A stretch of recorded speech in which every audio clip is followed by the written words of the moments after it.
ஒரு சொல் அல்ல, அது ஒரு செயல். அன்பு ஒரு சொல் மாத்திரமல்ல, அது ஒரு செயல்.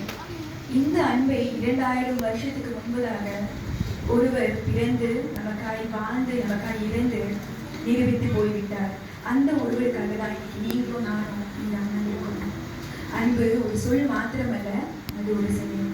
இயேசு சிலுவை மரத்தில் 3ஆவதாய் சொன்ன வார்த்தை யோவான் 19ஆம் அதிகாரம் வசனங்கள் 26 தொடங்கி 27. அப்பொழுது இயேசு தம்முடைய தாயையும் அருகே நின்ற தமக்கு அன்பாய் இருந்த சீஷனையும் கண்டு தம்முடைய தாயை நோக்கி, ஸ்திரீயே, அதோ உன் மகன் என்றார். பின்பு அந்த சீஷரை நோக்கி, அதோ உன் தாய் என்றார். அந்த நேரம் முதல் அந்த சீஷன் அவளை தன்னிடமாய் ஏற்றுக்கொண்டார். இயேசு சிலுவை மரத்தில் சொன்ன ஒவ்வொரு வார்த்தைகளும் இருக்கும் வார்த்தைகள் மாத்திரமல்ல, அது ஜீவனுள்ள வார்த்தை. அவருடைய பிள்ளையா இருக்கிற உங்களுக்கும் எனக்கும் அது ஒரு வழிகாட்டி, அது ஒரு வரைபடமானது. இந்த வார்த்தை மூலம் இயேசு நமக்கு 3 காரியங்களை கற்றுக் கொடுக்கிறார். முதலாவது காரியம், இயேசு கண்டார். இயேசு யாரை கண்டார்? இயேசு மரியாதையும் அவருடைய சீஷரான யோவானையும் கண்டார். எப்பொழுது கண்டார்? சிலுவை மரத்தில் இருக்கும் பொழுது கண்டார். சிலுவை மரம் எவ்வளவு பாடு என்று நமக்கு தெரியும். நம்ம வாழ்க்கையிலும் சிலுவை மரங்கள் அநேகம் உண்டு. இயேசுப்பா எப்பவுமே நமக்கு என்ன இருக்குன்னு பார்க்க மாட்டாரு, நமக்கு என்ன தேவை என்பதை அவர் பார்க்கிற தேவனா இருக்கிறார். அந்த நாளில் மரியாளுக்கு தேவைப்பட்டது ஒரு அன்பு. அந்த அன்பு செயல்முறையில் இருக்கும் அன்பு. அந்த அன்பை இயேசு கொடுத்தார். அந்த தனிமையை இயேசு கண்டார். எப்பொழுது கண்டார்? அந்த சிலுவை மரத்தில் கண்டார். இன்னைக்கு நமக்கும் நிறைய பாடுகள் இருக்கும் இல்லையா? நம்ம ஸ்ட்ரெஸ்ஸாக இருப்போம், நமக்கு நோய் இருக்கும். அந்த டைமில் நம்ம என்ன சொல்லுவோம்? எனக்கே சீக்கு, நான் எதுக்கு போய் அவங்க கிட்ட பேசணும்? அவங்க தானே என்னை வந்து பார்க்கணும், நான் எதுக்கு கை கொடுக்கணும், எனக்கே இவ்வளோ இருக்க. நம்முடைய பாடு, நம்முடைய சிலுவையை நாம் காரணமாய் சொல்கிறோம். ஆனால் இயேசுவோ அவருடைய சிலுவையை ஒரு வாய்ப்பாக பயன்படுத்தினார், பிறரை நேசிப்பதற்கு, பிறரை பார்ப்பதற்கு. இவ்வளோ அழகான ஒரு அன்பு பிரியமானவர்களே. இரண்டாவது, இயேசு உருவாக்கினார். ஒரு ஆவிக்குரிய குடும்பத்தை அவர் உருவாக்கினார். இயேசுவுக்கு உடன்பிறப்புகள் இருந்தார்கள்.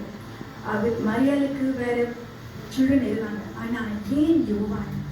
ஏன் யோவான் என்றால், அவ்வளவு சீஷர்கள் இருந்த போதிலும் யோவான் ஒருவனே சிலுவை இடத்தில் இருந்தாங்க. அவர் ஒண்டிதான் கடைசி வரைக்கும் இருந்தார். நம்மளும் நம்மளோட வாழ்க்கையில எப்பவுமே சொல்லுவோம், ஏன் ரத்தம், blood is always thicker சொல்லுவோம். ஆனா ரத்தத்தை விட ஒன்று இருக்கு, கிருபை. கிருபை தாங்க பெருசு. அந்த கிருபையினாலதான் நம்மளும் இன்னைக்கு ரசிக்கப்பட்டிருக்கோம். நம்முடைய வாழ்க்கையில் இப்ப என்ன நம்ம யோசிச்சு பார்க்கணும்னா, எப்பவுமே என்னோட குடும்பம், என்னோட சொந்தம், நம்ம குடும்பம்னா நம்ம ரத்தம் துடிச்சோம். ஆனா மற்றவங்கன்னா அப்படி இருக்காது. இயேசுவுக்கும் யோவானுக்கும் எந்த ஒரு ரத்த பந்தமும் இல்லை என்றாலும் ஆவிக்குரிய பந்தம் ஒன்று இருந்தது. அது மிகவும் பெரிய பந்தமாக இருந்தது. இன்று நம்மளுடைய ஆவிக்குரிய குடும்பத்தை எப்படி பார்த்து கொண்டிருக்கிறோம்? ஒரு ஆக்சிடென்ட் ஆயிடுச்சு, ஒரு ஆம்புலன்ஸ் போது நம்ம என்ன பண்றோம்? போட்டோ எடுக்கிறோமா, இல்லை சிரிக்கிறோமா, இல்லை அவர்களுக்காக வேண்டுகிறோமா? பராமரிக்கப்பட்ட மிருகங்கள் இருக்கிறது, என்ன செய்கிறோம்? அந்த துடிக்கும் அன்பு நம்மிடம் இருக்கிறார் என்று நம்ம ஆராய்ந்து பார்க்க வேண்டும். இயேசு ஒருவர் மாத்திரம்தான் ஒரு மூத்த மகனாய் இருந்து அவர் செய்ய வேண்டிய காரியங்களை சிறப்பாக செய்தார். அதே தருணத்துல ஒரு தேவகுமாரனாய் இருந்தும் அவர் செய்ய வேண்டியதை பேலன்ஸாக செய்தார். எப்பொழுதுமே நம்முடைய உறவுக்காக இயேசு கொடுத்த ஊழியத்தை எப்பொழுதுமே நம்ம மறந்து விடவே கூடாது. We cannot compromise with that. மூன்றாவதாக யோவானை பார்ப்போம்.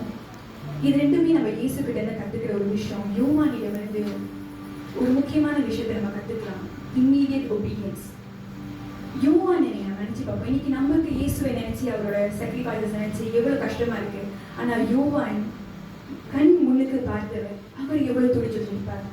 ஆனா இயேசு ஒரு ரெஸ்பான்சிபிலிட்டி கொடுக்குறப்ப, ஐயா என்னுடைய அம்மாவை நீ பார்த்துக்கோன்னு சொல்றப்ப ஒரு செகண்ட் கூட யோசிக்கலங்க. அவர் டக்குன்னு அந்நேரம் முதல் அந்த தாயை லைஃப் லாங் பார்த்துக்கிறார். அதே போலதான் நம்மளும் ஏசப்பா நமக்கு நிறைய வாய்ப்புகளும் நிறைய ஊழியர்களும் எப்ப கொடுப்பாருன்னா, நம்ம வாழ்க்கை தள்ளாடிக்கிட்டு இருக்கிறப்ப தான் கொடுப்பாரு. ஏன்னா அவர் கற்றுக் கொடுக்கிற தேவன். எல்லாமே ஸ்டேபிளா இருக்கிறப்ப நம்ம ஆண்டவரை தேட மாட்டோங்க. எப்ப நம்ம வாழ்க்கை படகு அசைந்து கொண்டு இருக்கிறதோ அப்பதான் நம்ம ஆண்டவரை தொடுவோம். அதே போலதான் யோவான், அவர் மனசு துடிச்சு கொண்டிருந்தது. ஆனா சற்றும் அதை பற்றி யோசிக்காம இயேசு கொடுத்த அந்த டாஸ்கை எடுத்து லைஃப் லாங் செஞ்சாரு. அதே போல நம்ம யாரு லைஃப்ல இயேசு நம்மள யோவானா வச்சிருக்காங்க? நம்ம குடும்பம்னு இல்லாம ஆவிக்குரிய குடும்பம். நம்ம ஒரு புது சர்ச்சுக்கு போக போறோம். நம்ம எப்படி இருக்க போறோம்? இது ஏன் சர்ச், வேற யாரும் வர முடியாதுன்னு சொல்ல போறோமா? இதை எல்லாத்துக்கும் தொடர்ந்து கொடுத்து நம்ம குடும்பத்தை பார்க்கிற மாதிரி மற்ற குடும்பத்தை நம்ம பார்க்க போறோமா? நம்ம லைஃப் ஒட்டிஞ்சு போய் சூழ்நிலை இருந்தாலும் இன்னொரு லைஃப்பை கட்டுறதுக்கு, இன்னொருத்தருக்கு ஒரு அன்பான வார்த்தை சொல்றதுக்கு ஆண்டவர் நமக்கு அந்த வல்லமையை கொடுத்திருக்காரு. அதை நம்ம பயன்படுத்த வேண்டும். சுயநலமற்ற அந்த அன்பு, தேவனுடைய அன்பு, அகாபேயின் அன்பு, அவருடைய பிள்ளையா இருக்கிற நீங்களும் நானும் அதே அன்பை கற்றுக்கொள்ள வேண்டும். அதே அன்பை நம்ம ஃபாலோ பண்ண வேண்டும். இந்த நாட்டை அவர் எதிர்பார்க்கிறார். அதை விட வேற எந்த கிஃப்ட்டுமே அவருக்கு நம்ம கொடுக்கவே முடியாது. அன்பு ஒரு சொல்லல, அது ஒரு செயல். ரொம்ப அழகா இயேசு காட்டிட்டு போயிட்டார். ஆமென்.